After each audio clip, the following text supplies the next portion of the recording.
Hello అండి, ఎలా ఉన్నారు అందరూ? మనం ఈ చాప్టర్లో గెట్టింగ్ వెల్దీ, స్టేయింగ్ వెల్దీ గురించి నేర్చుకుందాం. చాలామంది డబ్బు సంపాదించడం నేర్చుకుంటారు, కానీ దాన్ని నిలబెట్టుకోవటం మాత్రం నేర్చుకోరు.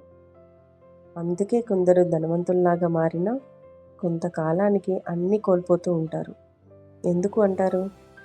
అదే ఈ చాప్టర్లో తెలుసుకుందాం.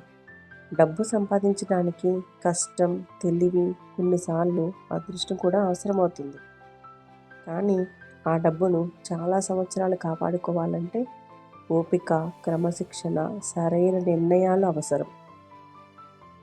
చాలామంది ఒకసారి విజయం సాధించిన తర్వాత ఇంకా ఎక్కువ డబ్బు సంపాదించాలి అని అవసరానికి మించిన రిస్క్ తీసుకుంటారు. కొన్నిసార్లు అదే వారి కష్టానికి కారణమవుతుంది. జీవితంలో ఎప్పుడు ఏ పరిస్థితి వస్తుందో ఎవరికీ తెలియదు కదా.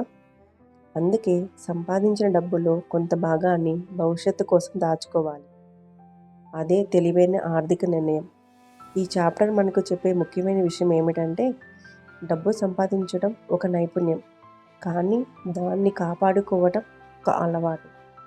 ఈ రెండు ఉంటేనే నిజమైన సంపద అనేది ఏర్పడుతుంది.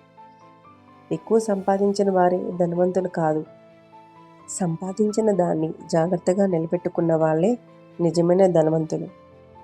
నా ఎక్స్ప్లెనేషన్ మీకు నచ్చినట్లయితే లైక్ చేయండి, సబ్స్క్రైబ్ చేయండి, మీ ఫ్రెండ్స్ అండ్ ఫ్యామిలీ మెంబర్స్కి షేర్ చేయండి. Thanks for watching.